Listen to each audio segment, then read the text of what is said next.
Dr. Mwigulu, sisi wananchi wa Dar es Salaam tutumie nafasi hii kukukaribisha sana, lakini tumie pia nafasi hii kupongeza wewe kwa kuaminiwa na Mheshimiwa Rais wa Jamhuri ya Muungano wa Tanzania kuwa Waziri Mkuu wa Jamhuri ya Muungano wa Tanzania. Tunafahamu uwezo wako ni mkubwa, elimu yako sio ya kuungaunga wala haina mashaka. Tunafahamu usimamizi wako wa maendeleo katika taifa letu, tunafahamu weledi wako na tunafahamu uwezo wako mkubwa wa kuunganisha sisi viongozi wa serikali na wananchi kwa ujumla wake. Mheshimiwa Dr. Mwigulu, hongera sana na Mwenyezi Mungu aendelee kukupa kibali mbele ya macho yake ili uendelee kumsaidia kazi Mheshimiwa Rais, pamoja na hii kazi kubwa ya kuhakikisha Watanzania tunakuwa kitu kimoja, tunaongea lugha moja na tunafanya maendeleo yenye tija kwetu sote. Mheshimiwa Waziri Mkuu, leo umefanya ziara kwa mara ya kwanza hapa mkoa wa Dar es Salaam kama ambavyo mkuu wa wilaya ya Ubungo amesema. Ni faraja kubwa sana, na pengine nitumie nafasi hii fupi sana kukueleza mambo machache yaliyokuwepo hapa nyuma. Mheshimiwa Waziri Mkuu, umetembelea barabara ya mwendokasi, lakini sehemu kubwa ilikuwa ni kukagua na kuweza kuona athari zilizotokea tarehe 29 ya mwezi wa 10, 2025. Mheshimiwa Waziri Mkuu, mimi kama mkuu wa mkoa wa Dar es Salaam na wenzangu tunakiri kwamba tarehe 29 ya mwezi wa 10, 2025 zilitokea vurugu, yalitokea makundi ya kihalifu, yalitokea makundi kadhaa ambayo kwa asilimia kubwa kile ulichokiona ndio yalikuwa matokeo yake. Ipo miundombinu ya serikali iliyowashwa moto, ipo miundombinu ya watu binafsi iliyowashwa moto, wapo waliojeruhiwa, vipo vifo, wapo walionyang'anywa mitaji, yapo maduka yaliyobomolewa, zipo pia mpaka safe au ATM za benki ambazo zimebomolewa na kuibiwa fedha hizo. Mheshimiwa Waziri Mkuu, tumesikiliza hotuba Mheshimiwa Rais katika bunge akizindua shughuli za bunge. Mimi kama mkuu wa mkoa wa Dar es Salaam na wenzangu tumefuatilia kwa sehemu kubwa, na tunakuahidi mbele yako leo kwamba yale maelekezo yote aliyoyatoa tutafanyia kazi. Tutaendelea kuunganisha wana Dar es Salaam na tutaendelea kuhubiri dhana ya amani ambayo itakapovurugika kama ambavyo tuliona kidogo inakuwa ni janga na inakuwa ni jambo kubwa mno. Lakini pia Mheshimiwa Waziri Mkuu, tumesikiliza hotuba yako ukiwa unatoa neno la shukrani kwa waheshimiwa wabunge. Umeonyesha kwa dhati kabisa kwamba viongozi wa serikali na watumishi wa serikali ambao watakuwa wanatembea na petroli kuongeza chuki kati ya Watanzania na serikali yao, wewe utadili nao moja kwa moja. Mheshimiwa Waziri Mkuu, ni kweli kwamba wananchi yapo mambo ambayo wanachukia. Na mambo ambayo wanachukia Mheshimiwa Waziri Mkuu, wengine huwa wanaweza kuyaongea na wengine huwa hawezi kuyaongea. Kwa mfano Mheshimiwa Waziri Mkuu, serikali imetoa kipaumbele kwa makundi maalum ya wanawake, vijana pamoja na watu wenye ulemavu. Mwananchi anakwenda kwa ajili ya kupata mkopo, anazungushwa siku ya kwanza, anazungushwa siku ya pili, anaomba rushwa, mkopo nao hapati. Huyu mwananchi kwa ujumla lazima ataichukia serikali. Na maelekezo haya Mheshimiwa Waziri Mkuu yapo kwetu wenyewe kama viongozi wa serikali, kwamba sisi lazima tusimame kidete kuhakikisha Mtanzania huyu na mwana Dar es Salaam haichukii serikali kwa kukutana na kiongozi mwenye hofu ya Mungu na ambaye pia atashughulikia matatizo ya Watanzania na Dar es Salaam hawa pasipo rushwa wala bila majigambo. Hili naomba nikuthibitishie Mheshimiwa Waziri Mkuu kwamba mimi na wenzangu hapa Dar es Salaam lazima tujipange upya. Kama wapo Watanzania na Dar es Salaam wanaochukia serikali yao kwa sababu ya jambo hili la mikopo, na mimi kama mkuu wa mkoa chini ya Mheshimiwa Waziri wangu wa TAMISEMI lazima na mimi nitadili nao moja kwa moja ili kuhakikisha faraja kwa Watanzania hawa inarudi kama ilivyokuwa. Lakini jambo jingine, Mheshimiwa Waziri Mkuu, unakuta Mtanzania wa Dar es Salaam, Mheshimiwa Rais ameshatoa fedha kwa ajili ya miradi ya maji, lakini hapa Ubungo kwa mfano kila siku anaambiwa maji hamna.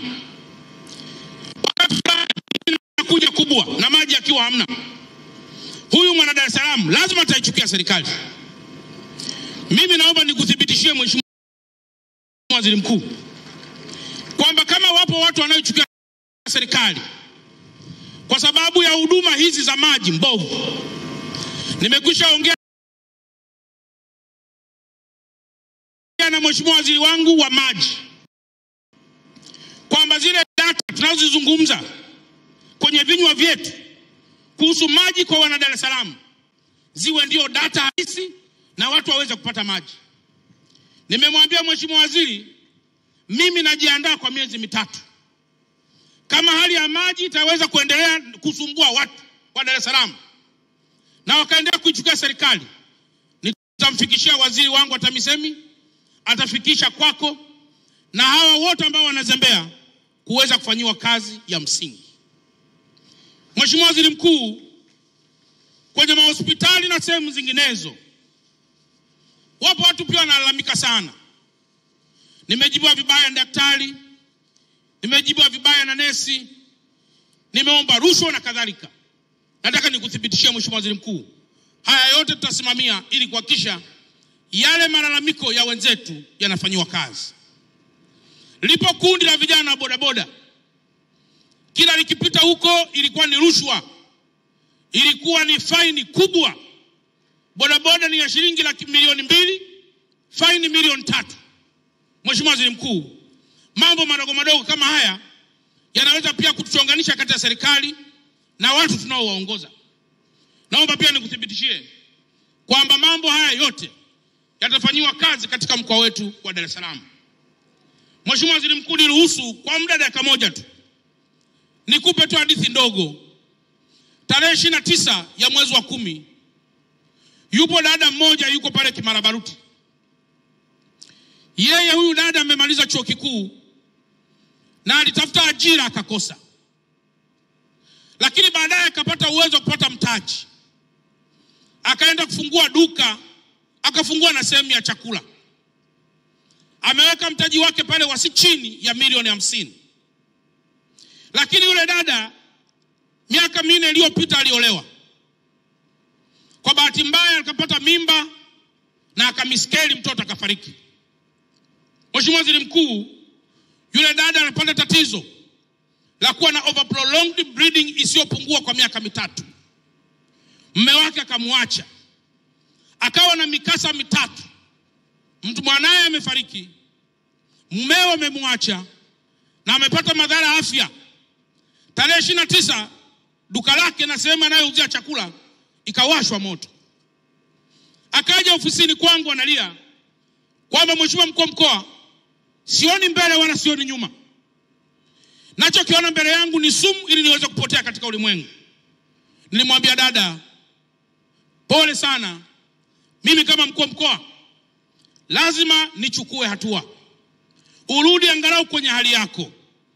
Nafahamu waandamanaji hawa au vikundi hivi watu wenye fujo wamefanya mambo haya kwa kumgusa hata asiye na hatia, hata asiye na chama, mfanyabiashara wa kawaida.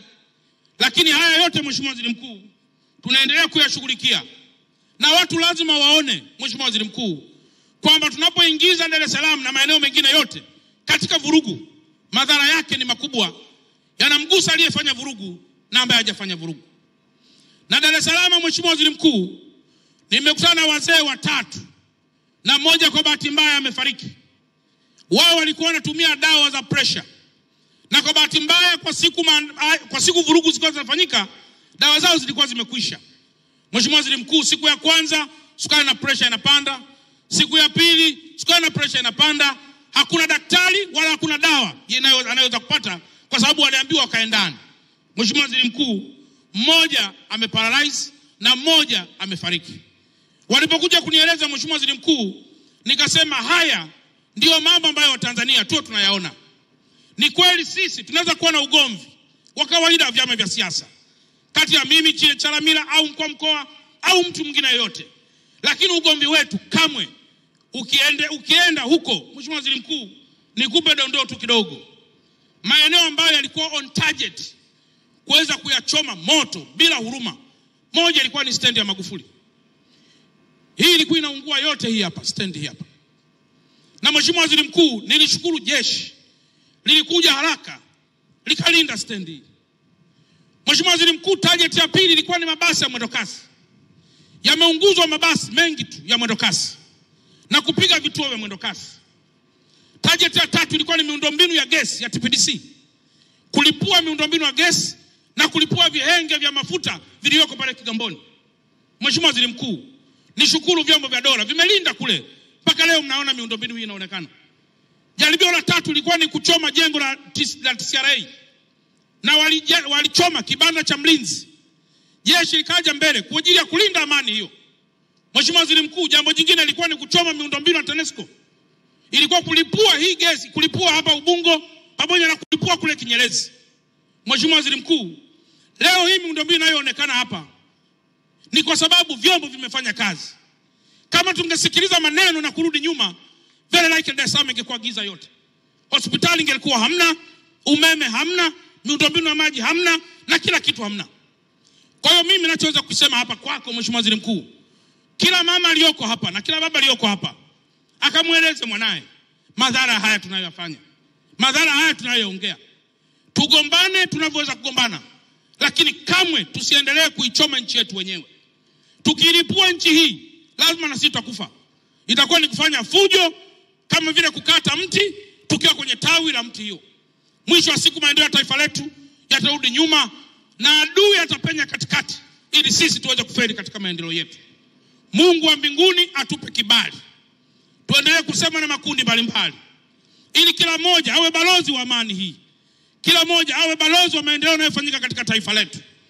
Na mwisho, kila mmoja asikilize mawaidha ya viongozi wetu.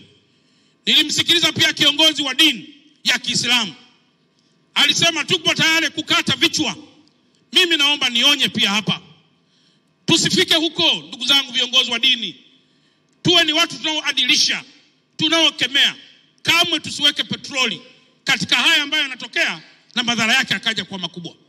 Jamhuri ya Muungano wa Tanzania. Baada ya kusema haya Mheshimiwa Waziri Mkuu, nimuombe Mheshimiwa Waziri wa TAMISEMI aje azungumze hapa na kukaribisha wewe Mheshimiwa Waziri Mkuu uweze kutupa maelekezo. Asanteni sana kunisikiliza.